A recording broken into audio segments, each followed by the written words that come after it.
got a whole bunch of gangsters in the locker room, not thugs, but tough guys on the court. And we went out there and zipped them up at the end of the game. That's our motto. Tu Holloway, born August 21st, 1989. With today's feature, I found myself inspired to do something different where I feature a player that I think talent-wise and credential-wise looked good on paper and even passed the eye test in skill, but didn't exactly have what the NBA was looking for.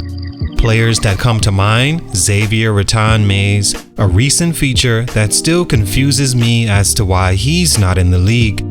Tu Holloway's story is similar in that aspect, in that going through his history, I could see how the NBA passed on him, as well as how good he would have been had he gotten that opportunity.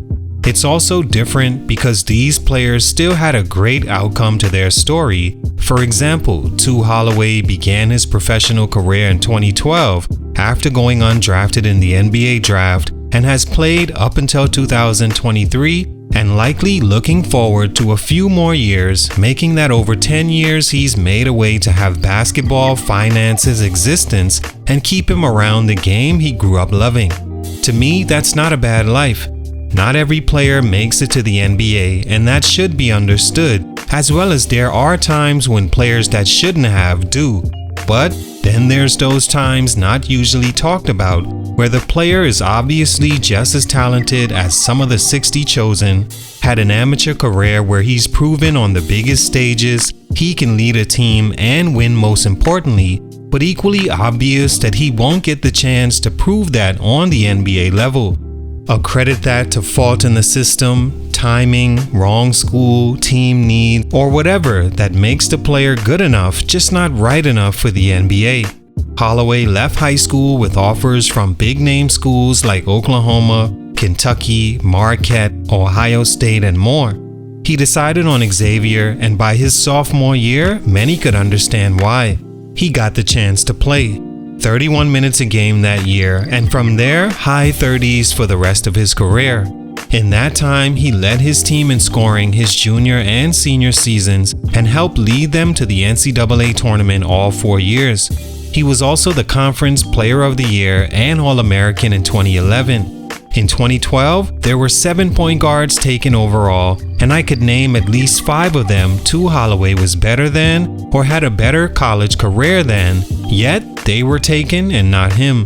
He's gone on to be a standout in multiple leagues across the world, including right under the NBA's nose in their D-League, where he was an All-Star in 2016. He's won multiple championships and MVPs in different leagues since, but never got the call he hoped by now he'd get. Here are 3 reasons Tu Holloway was good enough, but not right enough for the NBA. Let's talk about it. It's your boy JC Stunted Growth. Let's get it, man. Take a minute to like, subscribe, and comment on who I should do next. Tu Holloway is a listed 6-foot point guard from Hempstead, New York that starred for the local high school before moving to Cincinnati to play his final year. He was rated a 3-star recruit leaving high school, but still managed to be recruited by some big-name schools like the ones mentioned earlier. He said he chose Xavier because he got to see and feel what the program was all about, having lived nearby his entire senior year. Also because of Coach Sean Miller, who left for Arizona and is now back at Xavier.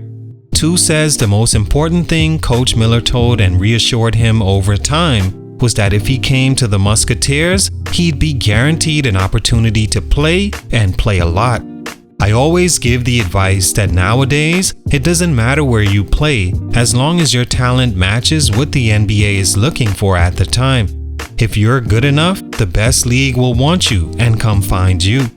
Holloway understood that early on, and his judgment was right. He played 32 minutes per game over his 4-year career, leaving top 6 in scoring and second all-time in assists. Stunt number 1, the pint-sized dilemma. The first reason I believe Tu Holloway was good enough but not right enough was because of his diminutive stature mixed with his game style. At the NBA Draft Combine, Holloway was measured and the results came back he was actually under 6 feet, not as he was advertised for 4 years in college. For a point guard under 6 feet that doesn't play at breakneck speed or doesn't play above the rim, you have to be great at actually being a point guard, meaning assist to turnover ratio is everything, not to mention being able to keep the defense honest with your jump shot.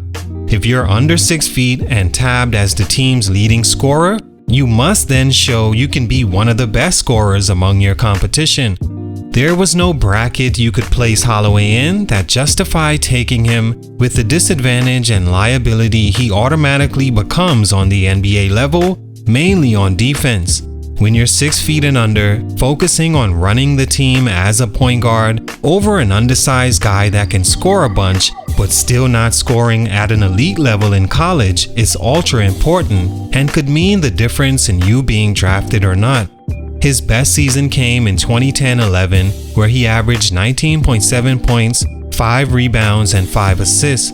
It was the only season he averaged at least 5 assists, but also 3.4 turnovers to go with it.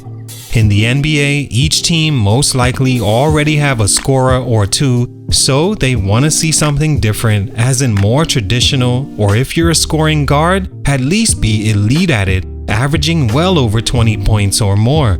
That and deep shooting, which in Holloway's time was the skill to have in your bag for where the game was headed. He wasn't a poor shooter, but not necessarily great either at 33% for his career, never having a three-point shooting season 35% or higher. When you're undersized, these things are very important, but unfortunately at his size, mixed with his resume as a score-first point guard, no team saw enough to draft or sign him, at least long enough he could appear in the NBA. Stunt number 2, anything special. Another reason I could see NBA teams not being convinced by Holloway is because he doesn't wow you with anything he does.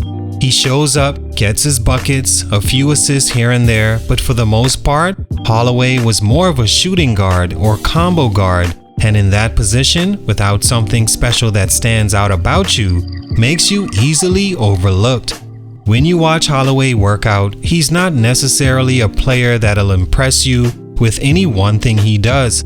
He's not the most explosive, already on the smaller side, doesn't have the quickest first step that leads to easy finishes in the paint. He averaged 5 assists one college season, but that's not anywhere close to convincing a team passing is his favorite part of the game and we should select him in the draft.